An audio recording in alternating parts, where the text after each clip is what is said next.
నేను కొణిదెల పవన్ కళ్యాణ్ అనే నేను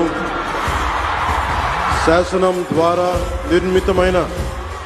భారత రాజ్యాంగం పట్ల నిజమైన విశ్వాసం, విధేయత చూపుతానని, భారతదేశ సార్వభౌమాధికారాన్ని, సమగ్రతని కాపాడుతానని ఆంధ్రప్రదేశ్ రాష్ట్ర మంత్రిగా నా కర్తవ్యాలను శ్రద్ధతో, అంతఃకరణ శుద్ధితో నిర్వహిస్తానని, భయం గాని,